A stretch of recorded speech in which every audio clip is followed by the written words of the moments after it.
예, 안녕하세요. 주창립입니다. 지금 가보기 힘든 곳이죠. 예. 여러 장 찍었더니, 어디서 연결해서 붙여줘가지고, 좀 괜찮은 사진이 나온 것 같습니다. 언젠가 여유롭게 갈 수 있는 날이 올 거라고 보고요. 그날이 좀 일찍 오기를 좀 기대합니다. 그때까지 여러분도 건강하시길 바랍니다.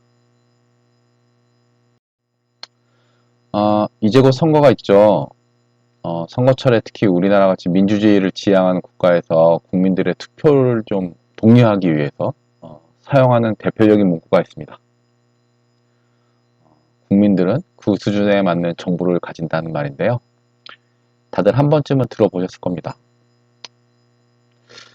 누가 했냐고 하면 이분이 항상 나타납니다.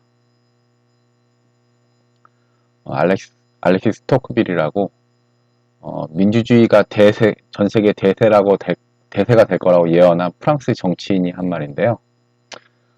이렇게 전해지긴 하는데 사실은 이분이 한 말이 아닙니다. 이 사람이 이런 말을 했다는 기록도 전무하고요. 이런 기록을 남겼다는 기록도 자체가 없습니다. 스피노자가 했다는 사과나무 얘기처럼 어느 기록에도 이분이 이런 얘기를 한 적도 없고 쓴 적도 없다고 합니다. 예. 이분이 누가 괜히 이분을 좀 활용해가지고 좀 연결해 쓴 거라고 보고요. 왜냐하면 이분의 별명이 민주주의의 노스트라다무스거든요.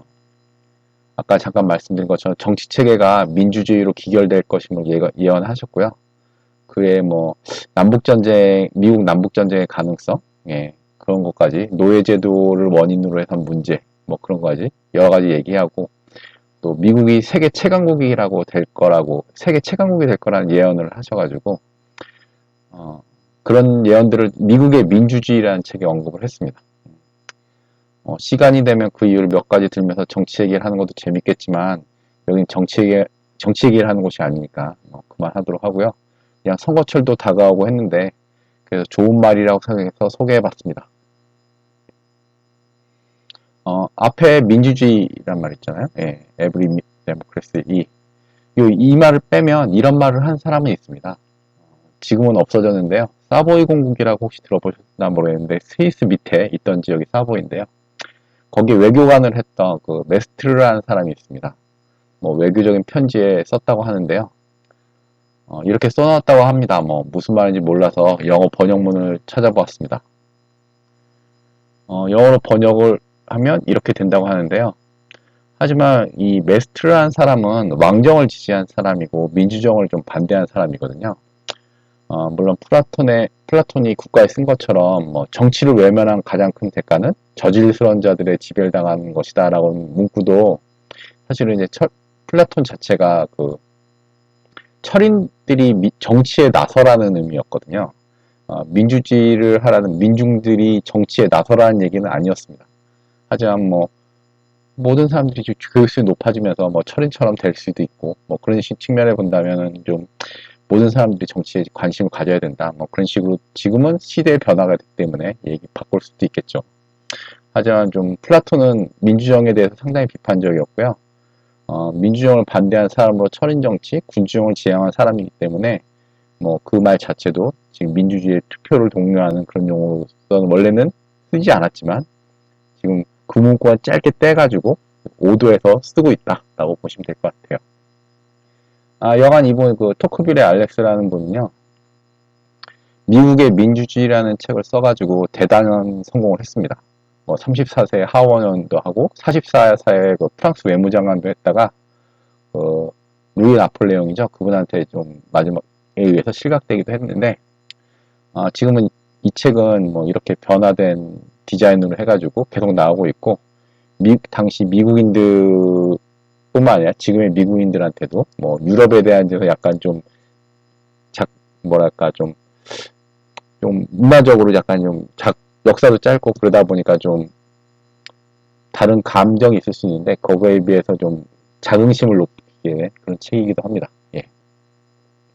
이 책은 다른 지역에서는 좀 민주주의가 성공하지 못했는데 왜 미국에서만 민주주의가 잘 성공하고 있는가에 대해서 프랑스와 대비해서 서술했다고 하는데요. 주식시장과 채권시장 모두 지금 미국 중심으로 돌아가고 있지 않습니까? 이런 현 상황에서 뭐 주식과 채권에 대한 얘기를 해야 되는 챕터이기도 하고, 그게 잘 돌아가는 그 근간이 지금 민주주의라는 얘기를 하기도 하고, 또 우리나라 선거철도 한몫하고 해서 투표의 중요성과 관가되고 있는 진실 하나 좀 얘기해 봤습니다. 뭐 수업과 관계없는 얘기는 그만하고요. 강의 진행하도록 하겠습니다. 이번 시간은 채권과 주식이 무엇인지 간단한 정의와 함께 이들의 가치를 어떻게 평가하는지에 대한 부분인데요. 뭐 관심이 많이 가는 부분일 수 있지만 개념적인 내용이기 때문에 실무에 적용하실 때는 다른 요인을 상당히 좀 많이 고려하셔야 됩니다. 그래서 실무에 바로 적용하기는 좀 어렵고요. 하지만 이제 평가 방식은 가치가 어떻게 되는지에 대한 분야니까요. 밸류에이션에 대한 분야이기 때문에 평가 방식은 언제나 차이가 없다. 평가 방식 원칙은 언제나 차이가 없다는 점을 좀 유념해 주시면 될 것 같습니다. 기본적으로 일명 펀더멘탈이 어쩌고저쩌고 하는 기사를 좀 볼 수 있는데요. 그때 활용하는 용어다라고 보시면 됩니다. 참고로 펀더멘탈에 대한 기본적인 개념이지 이를 기반으로 한 뭐 잉여현금 흐름부터 뭐 초과이익이 어쩌고 뭐 주가 배수나 옵션 모형 뭐 이런 고급한 과정은 여기서 다루지 않습니다. 여기서는 우선 채권에 대한 개념과 평가 방식 그리고 채권 종류에 대해서 간략히 살펴볼 거고요. 그리고 보통주에 대해서 보통주를 어떻게 평가하는지, 평가하는 방식에 대해서도 살펴보면서 마무리하도록 하겠습니다. 둘 다 앞서 이 전 챕터에서 얘기한 미래의 현금 흐름의 현재 가치를 통해서 평가하는 게 기본이라고 보시면 될 것 같습니다.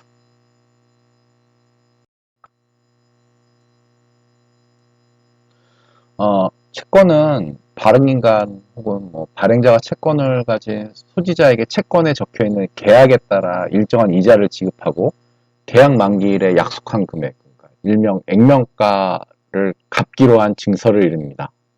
그러다 보니까 채권은 액면가, 채권의 표면금리, 그리고 이에 따라 계산의 액면이자, 그리고 만기일로 구성되어 있습니다. 물론 그 외에 다양한 계약의 구성으로 되어 있지만 가치평가를 위해서 필요한 정보는 이 정도입니다.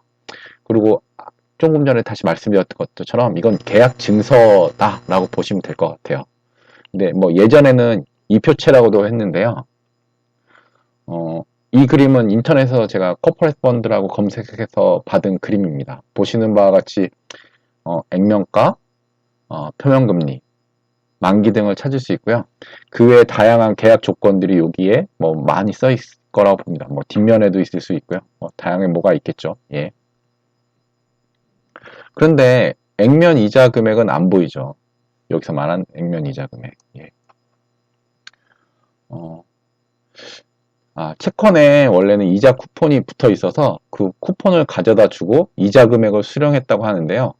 그냥 액면가에 표면 이자율을 곱한 금액이라 뭐 사실 그렇게 특별한 계산이 필요한 건 아니었을 것 같습니다. 하지만 해당 금액에 받게 되는 금액을 그대로 확인하기 위해서 있었다고 합니다. 만기에는 이 쿠폰이 마지막 이자 금액을 위해 한 장이 남아 있어야겠죠. 하지만 그 원금에 붙어서 그냥 주도록 만들어서 남아 있지 않게 되었겠죠. 이 사진뿐만 아니라 최근에 뭐 채권의 다른 사진에도 이 표는 안 보입니다. 지금 뭐 증서 자체도 안 보이죠. 그냥 그때그때 여러분의 증권회사 계좌로 여러분이 채권을 구매하셨다면 증권회사 계좌로 자동으로 입금이 되거든요. 그러다 보니까 특별히 없습니다. 다만 그 계약 상품 들어가서 더블 클릭해 보시면은 상품에 대한 내용이 나오고 거기에 뭐 이자 지급 주기랑 뭐 이자 금액이 얼마고 현재 가격이 얼마고 그런 것들을 알 수 있겠죠. 네.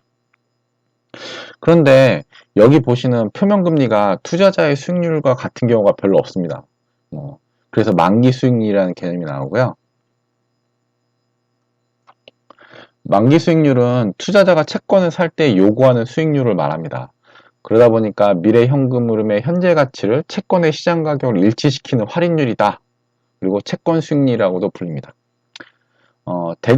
대부분 자금 조달을 할 때 필요한 금액을 채권으로 조달하기 때문에 대부분의 표면금리와 발행금리가 동일합니다만 시장에서 거래가 되면서 발행주체의 신용도와 뭐 시장 상황의 변화에 따라서 금리도 변하고 그리고 이에 따라서 채권의 가격이 변하게 되는데 이자 지급에 있어서도 미국의 경우에는 반년에 한 번 지급하는 게 일반적이라고 하는데 우리나라는 또 분기별로 지급하는 게 일반적이라서 EAR, 예, Effective Annual Rate는 좀 더 높아지겠죠.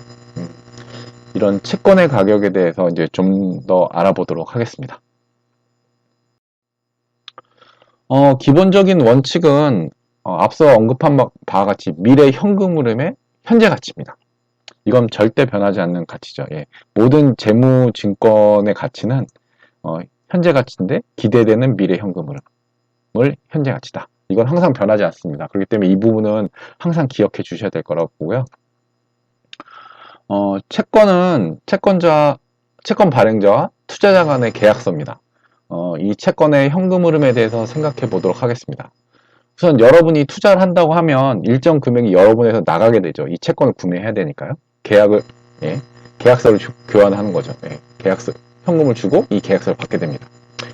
그렇지만 이 채권이 정한 일정 기간 후에 이자를 지급받고 한동안 이 이자를 지급받다가 채권이 정한 만기에 마지막 이자와 만기 금액을 한꺼번에 받는 구조가 일반적입니다. 은행에서 일반인이 이런 식으로 대출받기는 어려워 보입니다만 대출 만기까지 정기적으로 이자만 갚다가 만기에 한꺼번에 원금을 갚는 대출 계약도 있거든요. 이걸 영어로는 인터레스트 온리 론이라고 있는데 이와 기본 구조가 같다고 생각하시면 될 것 같아요. 예. 그렇다 보니까 이자 지급과 원금 지급의 두 개의 현금 흐름이 있음을 알 수 있습니다. 여기서 이미 아시는 분은 빨리 눈치채셨겠지만 P0는 지금 여러분의 채권 가격으로 지급할 금액입니다. C는 쿠폰 이자 금액이고요. 액면가의 쿠폰 이자를 곱한 금액이죠. 예. R은 투자자의 기간별 요구 수익률입니다. 쿠폰 이자율은 아니고요. 예. 쿠폰 이자율은 액면에 채권에 적혀있는 이자율일 뿐이고요. 여기서 R은 투자자의 기간별 요구 수익률이다. 그렇게 아셔야 됩니다. 그리고 T는 만기까지 기간입니다. 기간이 몇 개 있었나? 아까 전에 R이 기간별 요구 수익률이라고 말씀드렸잖아요. 그때 말한 그 기간이 몇 개인가? 뭐 1년이라고 그러면 만기가 5년이다 그러면 T는 5겠죠. 예. 하지만 그 기간이 반년이다 그러면 T는 10이 돼야 됩니다. 하지만 여러분이 다시 또 연간으로 또 이 수익률을 계산하게 되면 다시 거기에 대해서 EAR이나 뭐 APR을 따로 계산하셔야겠죠. 예. FV는 액면가입니다. 앞서 본 미래 현금 흐름의 현재 가치식을 그대로 이용하면 이런 식이 도출되겠죠. 예. 그러다 보니까 채권의 현재 가격은 쿠폰액이 높을수록 이자, 쿠폰액이 높을수록 만기 금액이 높을수록 그리고 채권 이자가 낮을수록 채권 이자, 수익률, 요구 수익률이 낮을수록 높아지게 되겠죠. 그러다 보니까 채권 금리와 채권 가격은 역외관계를 가집니다.